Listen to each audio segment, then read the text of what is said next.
So you wanted to know about the cycles of life and why it's important to have lows in order to have the highs. I'm your guy, right? So the reason why lows are important in order to have highs is because more times than not, these lows are signifiers of things that you need to change, right? So I have a challenge for you, reality experiment, if you will, right? Next time you're in a bad mood, or you're feeling shitty, or you feel as though you've reached a relative low in your life, or even a plateau where things are feeling a bit stagnant or sideways, think about the habits that you have, right? Think about why you feel shitty, and you can probably deduce it to things that you've been doing on a regular basis or not been doing on a regular basis, right? Chances are, well, not chances, usually the case is that you're a version of yourself that isn't aligning with the version of yourself that you desire to be, right?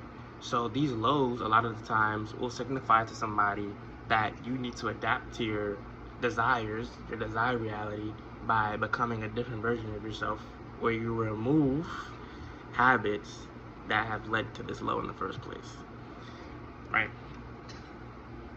To kind of put that into simple terms, I have some notes here, by the way. That's why I keep glancing to the right.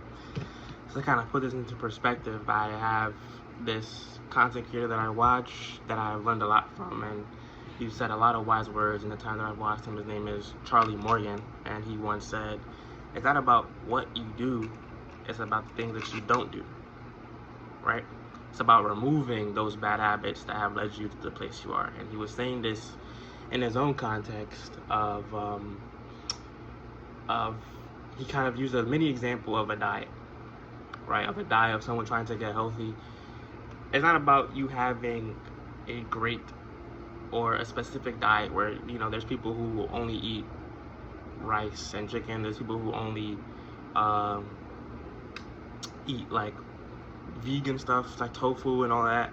It's not about doing those things necessarily, but it's also about not doing things that will hinder the growth as well.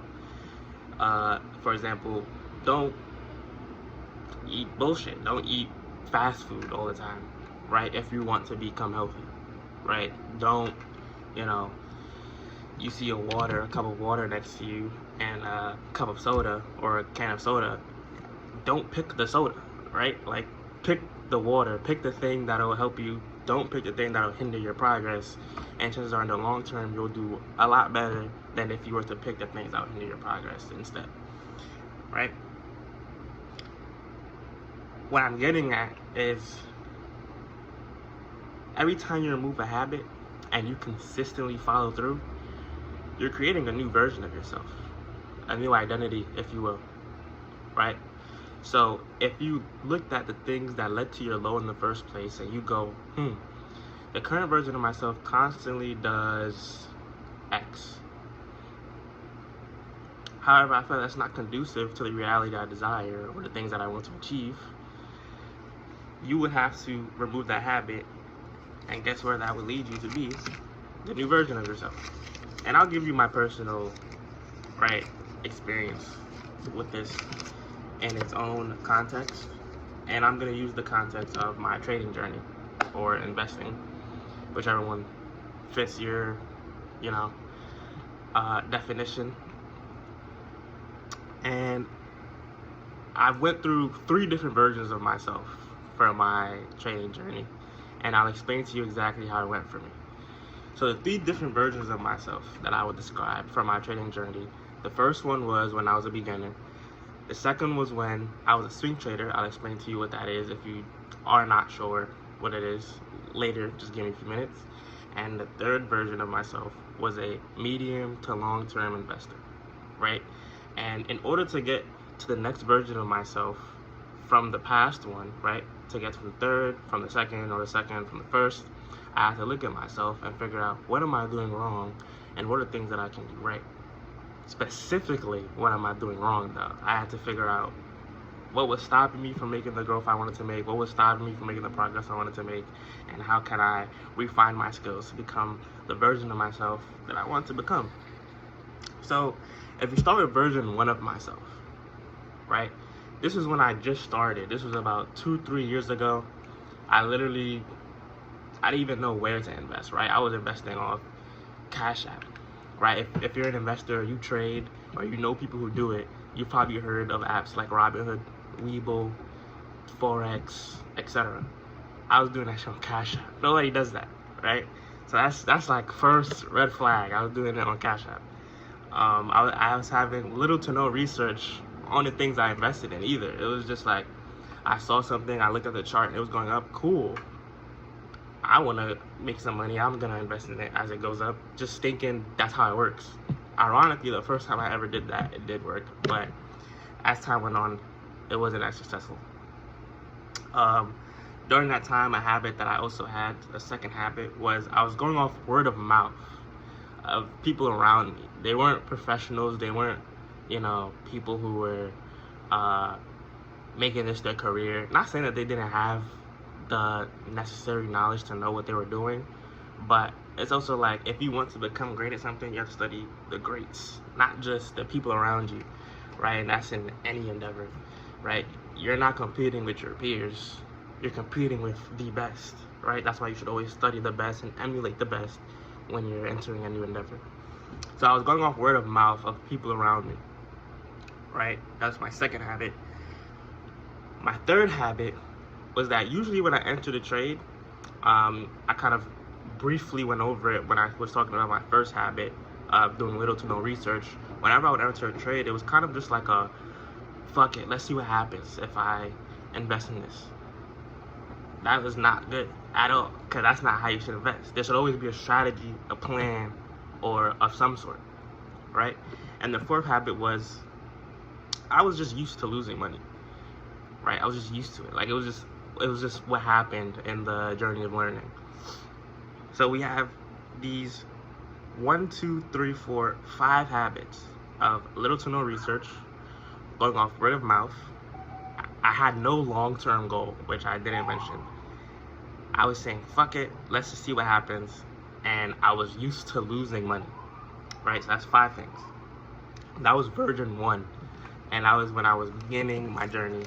And for version 2, where I made improvements, right? And I did probably the best I've ever done in my journey of trading.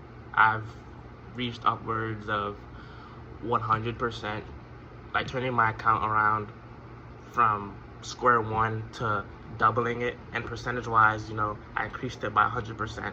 So I can definitely say what I did was working, and I would argue that it would not work now because the market and the way that the market has shifted is different than during the time that I was making all of this money, right?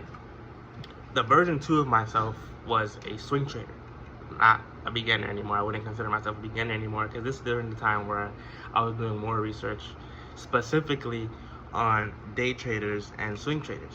Now, if you don't know what day trading or swing trading is, day trading is basically when you trade daily or throughout a day, right? Swing trading is when you usually buy a stock one day and you hold it for maybe a day or 2, 3. Sometimes you can go as long as a week. But these traders are typically momentum traders. They'll see a stock go up and they'll get into it and try and get out before it comes back down. Or, news will set a stock off, make it go crazy for a couple of days, and a swing trader will ride that wave until it comes back down. And that's usually how it goes for day or swing traders. These are short-term investors, right, versus your long-term ones. So the second version of myself was a short-term trader, and I had to stop the habits that I was doing for version 1 of myself as a beginner because they weren't helping me. So, for example, no more not doing research before you trade. You have to do research. Or I was telling myself that, like you have to do research, and no more not doing research. So that's a habit I had to remove. I can't just enter a trade not knowing what I'm doing, what it is, what the company does. I had to stop doing that. I had to remove that habit. I also have to stop going off word of mouth. So a lot of the knowledge that I got or received was from content creators who were successful day or swing traders. And during the, kind of middle of my journey of doing research, I got this book right here, right? So I had to do solid research and solid reading to even understand the market as a whole, right? And if you look through this book, it's called How to Make Money in Stocks by William O'Neill. See right here. And if you look through it, the beginning is just a bunch of charts, right? Just a bunch of charts. You look through it, then you have the sections with different topics, right? And anything that I was struggling with, I'll basically go to the chapter and read about it so I can become better. And it definitely helped a lot. I recommend that book for anyone who's getting into trading and wants to become better. It definitely helped me. So those are my two habits that I had to remove: the no research and the going off word of mouth. I had to stop doing those things, right? So on top of those, I made a goal, right? I had to start entering trades with more of a plan than just saying fuck it. And that plan was, if it has momentum, get into it and leave before the momentum stops. That's usually the goal of a swing trader, and I was embodying that, so that's what I usually did. And it usually worked because during that time it was a bullish market, especially for crypto. So that meant crypto miners were doing well, right? And the miners that I would usually get into and that would usually make me a lot of money were miners like Mara. I was in Riot a couple times. I think I dabbled in TeraWulf, and there's more miners, but those are the ones that I would usually look at and enter when the time came. And as you can see, those were moments where I had to look at myself and say, okay, I'm doing something wrong, right? I can't make progress and I can't get better at this thing unless I stop doing this and I start doing this, right? Like I said, I went from losing money literally every single trade except for my first one, ironically, to seeing my portfolio. There's a chart when you trade, and if I looked at my 1 year chart for the last 365 days that I traded, you'll see it start kind of like this, and then you'll see it kind of straighten out where I'm kind of like learning things and I'm not losing as much. And then after I read this book and after I take off these bad habits, you'll see it kind of go up again, right? So that's version 2. You're already seeing the progress and the fact that it takes change and lows and you looking at yourself and saying, I need to stop doing this in order to make progress in certain things. So this is only version 2. You have to understand that the more progress you make and the more you do something and the more you evolve, there's going to be multiple versions of you. I'm giving you 3, and chances are there will be a 4th, there'll probably be a 5th, and there'll probably be a 6th. So that was version 1 and 2. Version 3 is, I would consider myself a medium/long-term investor, right? So what were some habits during my swing trading that I had to remove in order to become the 3rd version of myself? One of them was definitely how I did research. So I told you about the book and I told you about content creators, right? Okay, cool. But these content creators are usually talking about the same stocks. Even if you look at multiple different ones, they're usually talking about mainstream stocks like, Meta, Apple, Google, Nvidia, right? All these stocks that are popular that everyone knows about. Okay, what about the stocks that people don't know about that are doing just as well, if not better? So I went out of my way and found websites that would help with that process. And those websites are TradingView, which I got recommended by a friend, Finviz, which I got recommended by one of those content creators, and I ended up finding a stock on my own that is not giving me returns competing with, the returns I'm getting from Nvidia and other stocks, right? And I also watched investors instead of day and swing traders. So I completely removed the mentality of day and swing traders from my consumption and just literally started watching long-term investors. I literally started only looking up stocks that I can be in long-term. And the reason I even switched to this third version, which I don't think I went over, was because I looked at myself again after version 2, and there was a plateau, right? There was a plateau, and while I didn't go lower than my usual, right, I was reaching a higher low. So if you look at the chart, right, you'll see it go down, then it kind of straightens out, goes up again, straightens out, and it goes down a little bit. And that's when I realized, that's when I looked at myself and I was going, hey, okay, hold on. I definitely don't want to go back to square one, but I've made enough progress to the point where it's okay if I go down. However, what are ways that I can continue from here and go straight up just like I did before? I would probably have to change my strategy because the market is changing. The market was no longer going straight up and bullish. However, it reached its all-time highs, and about a week or two later, it was reaching historical drops. So while doing research on this topic, a habit that I had to gain from version 1 where I was doing no research, while doing research on the market, I realized, hold on, like we're historically in a time where this is where you want to buy lows.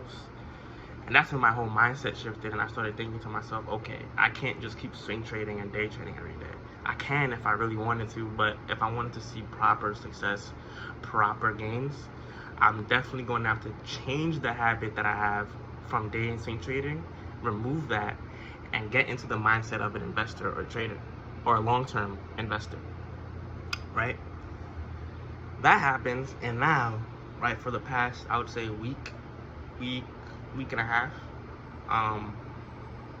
I've been seeing gains ever since. Without day trading, without swing trading, I've been seeing consistent, good progress for version 3. And this concept can be extrapolated to literally anything, right? It can be extrapolated to your career, to relationships, to a skill like biking, and literally anything. Like, I feel as though this is something that everyone should know, should be aware of, right? If you ever want to become better at something, there are probably habits that you need to remove and habits that you need to gain, and these need to be considered different versions of yourself, because once you remove that habit, you should not be going back unless it's beneficial to the situation or circumstance that you're in. But that's it. That's all I've got for today, and I feel like if it helped you, if it benefited you in any way, just leave a like. You can thank me in the comments, subscribe, anything that matches how you feel, and I'm gonna holler at you.